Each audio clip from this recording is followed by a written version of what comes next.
وعلیکم السلام۔ یہ غیر اللہ کی نظر و نیاز 4 جگہ قرآن کے اندر اس کو حرام قرار دیا ہے، اور اسی ترتیب کے ساتھ اعوذ باللہ من الشیطان الرجیم، بسم اللہ الرحمن الرحیم۔ قال اللہ تعالیٰ عز وجل انما حرم علیکم المیتۃ والدم ولحم الخنزیر وما اہل بہ لغیر اللہ۔ تمہارے اوپر 4 چیزیں بڑی خصوصیت کے ساتھ حرام قرار دی گئی ہیں، یہ مردار، بہتا ہوا خون اور خنزیر کا گوشت، اور ہر وہ چیز جو اللہ کے علاوہ کسی اور کی طرف منسوب کر دی جائے، اس کو غیر اللہ کی نظر و نیاز کہتے ہیں۔ اس دور میں ابراہیم علیہ السلام کے نام، لات منات حبل کے نام وہ کرتے تھے، ان کو مشرک کہا گیا۔ آج کے دور میں یہ عبد القادر جیلانی کے نام کی 11ویں کرتے ہیں، کنڈے جعفر صادق کے، یہ ان کا بھی ایک ہے رواج، پھیلتا جا رہا ہے۔ پھر 12 ربیع الاول کو، حالانکہ نبی علیہ السلام کی وفات کا دن ہے، لیکن جی اس میں نبی علیہ السلام کی نظر و نیاز کرتے ہیں، پکارتے ہیں اور میلاد مناتے ہیں، خوشیاں مناتے ہیں نبی علیہ السلام کی وفات کے اوپر۔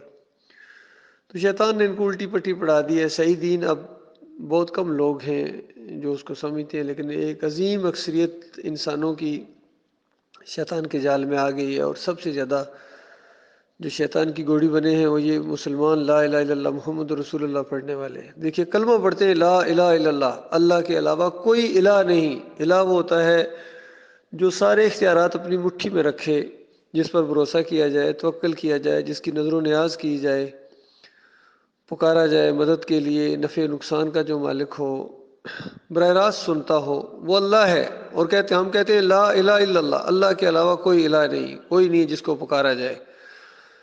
تو بتائیے جب ہم خود کہتے ہیں کوئی نہیں ہے جس کو پکارا جائے، پھر یا علی مدد کہنا، یا رسول مدد کہنا، یہ جہالت کی انتہا ہے۔ قرآن میں تو ہم کہتے ہیں، یعنی پہلی جو سورہ 8 رکعت کے اندر پڑھتے ہیں، ایاک نعبد و ایاک نستعین، اے اللہ ہم تیری عبادت کرتے ہیں، تجھ سے مدد مانگتے ہیں۔ تو ہر طرح کی عبادت، التحیات للہ والصلوات والطیبات، ہر طرح کی جو عبادت انسان کر سکتا ہے، وہ 3 ہی حالتیں ہوتی ہیں، یا تو اس کی قولی ہوتی ہے، بات چیت کرنا، منہ سے آواز کے ساتھ کوئی بات کہنا، تسبیحات کرنا، یا جسم کو حرکت کوئی دینا، رکوع کرنا، سجدہ کرنا اور سر کو جھکانا، یا دوڑ لگانا، یا چکر لگانا، جو بھی جس میں خرچ ہوتا ہے۔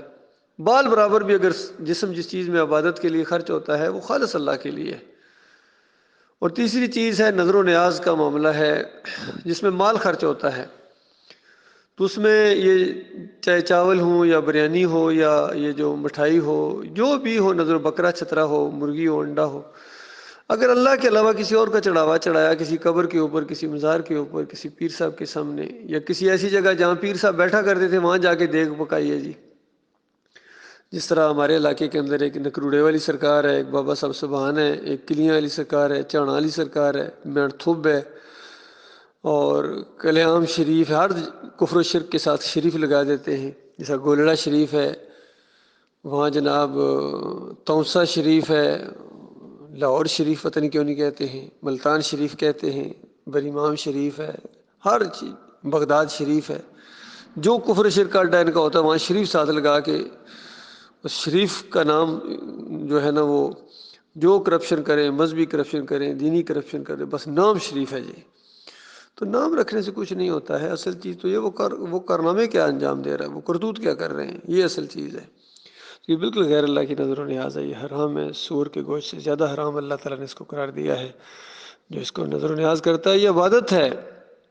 حالانکہ نماز کے اندر ہم یہی کہتے ہیں ہماری 3 قسم کی عبادت ہے، قولی، مالی، فعلی، وہ رب العالمین کے لیے، ان صلاتی و نسکی و محیایا و مماتی للہ رب العالمین، اس طرح بھی اقرار کیا جاتا ہے کہ میری قربانی، میرا جینا، میرا مرنا، سب کچھ میری صلاۃ ایک ہستی کے لیے، اس کا نام اللہ ہے، الرحمن ہے، الرحیم ہے، غفور الرحیم ہے، اس کے لیے، کسی اور کے لیے نہیں ہے۔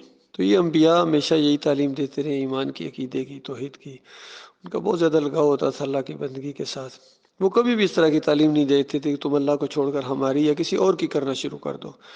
بعد میں جب لوگ گمراہ ہو جاتے ہیں، بے دین ہو جاتے ہیں، تو پھر وہ انبیاء کی پوجا کرنا شروع کر دیتے ہیں۔ بالکل ہماری قوم کی طرف دیکھ لو، جو ہماری قوم آج کر رہی ہے، مزاروں کے اوپر عرس کر رہی ہے، غیر اللہ کی نظر و نیاز کر رہی ہے، یہ ساری مشرقوں میں اسی طریقے سے کرتے ہیں، تو یہ بالکل گمراہ ہو گئے ہیں، راستے سے ہٹ گئے ہیں۔ اب ضرورت اس بات کی ہے کہ ان کو توحید کی دعوت دی جائے، ایمان عقیدے کی دعوت پہلے دی جائے۔ نماز روزہ یہ بات کی باتیں، عمرہ حج یہ بات کی باتیں ہیں۔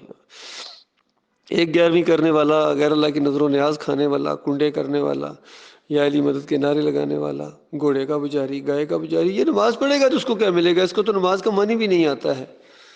تو یہ مسئلہ ہے اصل۔